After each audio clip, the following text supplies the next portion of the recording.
আজকে আমি তোমাদের সঙ্গে দুটো স্কুলের টিফিন শেয়ার করব, যেটা আমার ছেলের খুব পছন্দের। আর এটা আমি প্রায় দিই, শুধুমাত্র আমার ছেলেকে নয়, আমার হাজব্যান্ডকে লাঞ্চ বক্সও দিয়ে দিই। তা যেহেতু এখন মাঝে মাঝে এইরকম টিফিন দিচ্ছি, আর এর আগে আমি অনেকবার শেয়ার করেছি, তাই ভাবলাম তোমাদের সঙ্গে আরেকবার শেয়ার করি। দেখো তোমাদের কেমন লাগে। আজকে দুটো বাচ্চাদের খুব পছন্দের স্কুলের টিফিন শেয়ার করছি। খুব তাড়াতাড়ি হয়ে যায়, খুব বেশি পরিশ্রমও লাগে না, হাতের কাছে থাকা কয়েকটি উপকরণ দিয়ে আমি তৈরি করি, সেটাই তোমাদের সঙ্গে শেয়ার করছি। যেমনভাবে আমি করি সেটাই শেয়ার করছি। দেখো তোমাদের কেমন লাগে। চলো তাহলে দেখিয়ে নিই। প্রথমে দেখো এখানে আমি 1 কাপ সুজি আর 1 কাপ দই আর একটু জল দিয়ে দিলাম, একটু লবণ দিয়ে দিলাম, ভালো করে মিক্স করে রেখে দেবো। আর এই দই, সুজি, লবণ, জল এগুলো শরীরের জন্য খুব একটা খারাপ নয়, খুবই হেলদি। তা সেই জন্য আমি একটু হেলদি টাইপের করছি। দেখো তোমাদের কেমন লাগে।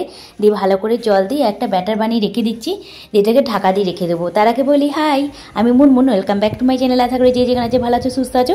বড়রা আমার প্রণাম নেবেন, ছোটরা আমার ভালোবাসা নিও। চলো ছোট্ট করে তোমাদের সঙ্গে দুটো স্কুলের টিফিন রেসিপি শেয়ার করি। দেখো ওটা ঢাকা দিয়ে রেখে দিলাম, সুজি, দই, লবণ, জল দিয়ে মিক্স করে। তারপরে এখানে আমি কিছু সবজি কেটে নিচ্ছি, ক্যাপসিকাম নিয়েছি, পেঁয়াজ নিয়েছি আর গ্রেট করা গাজর নিয়ে নেবো। আমার ছেলে যে সবজিগুলো পছন্দ করে আমি সেখানেই দিচ্ছি। তোমাদের যা পছন্দ করে বাচ্চা বা যেটা পছন্দ করো সেটাই তোমরা দেবে। এখানে একটু ভাজা ছোলাকে গুঁড়ো করে নিলাম। আমি এর সঙ্গে একটা চাটনি দিই, সেই চাটনিটাও তোমাদের সঙ্গে শেয়ার করছি। ভাজা ছোলাটা গুঁড়ো করে নেওয়ার পর পেঁয়াজ, রসুন তেলের মধ্যে তোমার সর্ষে ফোড়ন দিয়ে, কারি পাতা, সর্ষে ফোড়ন দিয়ে পেঁয়াজ রসুনটা একটু ভেজে নিয়েছিলাম, সেটা দিয়ে দিলাম।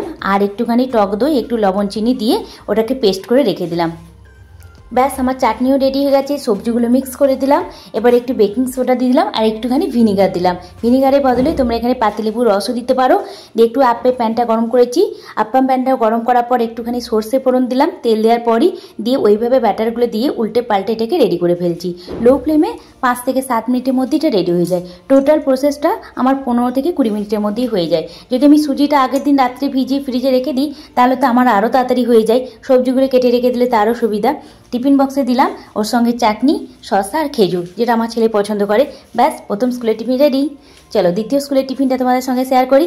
এইটাতে আজকাল আমার বাবু খুব পছন্দ করছে, তবে যেহেতু এখন মর্নিং স্কুল চলছে বলে এটা দেওয়া হয় না, তবে ডে স্কুলের সময় এটা মাঝে মাঝে দিতাম লাঞ্চ বক্স হিসাবে। তো দেখো তোমাদের কেমন লাগে। প্রথমে টিফিন বক্সে 4টে খেজুর রেখে দিলাম। খেজুর ফলটাও বাবু খুব পছন্দ করে। মাঝে মাঝে আটিটা বাদ দিয়ে দিই, কারণ ওর ফেলতে খুব অসুবিধা হয়। ক্লাসে সবাই থাকে তো, স্টুডেন্টদের খুব ভিড় লাগে, সেই জন্য ডাস্টবিনে ফেলতে যেতে অসুবিধা হয় বলে ও বলে মা খেজুর দিলে আমাকে বীজগুলো বাদ দিয়ে দেবে।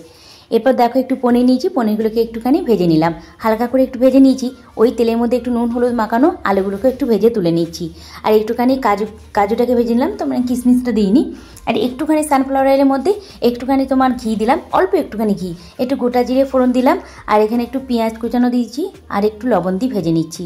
এরপর আগে থেকে আমি বাসমতি চালটা গোটা গরম মশলা দিয়ে সিদ্ধ করে রেখে দিয়েছিলাম, মানে যেমন করে পোলাও চাল রান্না করে সেই রকম আমি চালটাকে সিদ্ধ করে জল ঝরিয়ে রেখেছিলাম, সেটা দিয়ে দিলাম। চালটা দেওয়ার পরে আমি দিয়ে দিলাম একটু স্বাদ অনুযায়ী লবণ আর ভেজে রাখা পনির, আলু, একটু গরম মশলা গুঁড়ো দিয়ে দিলাম অল্প করে, আর একটুখানি গোলমরিচ গুঁড়ো দেবো। নুন ঝাল টাইপের খেতে হবে, তোমরা এখানে একটু চিনিও দিতে পারো।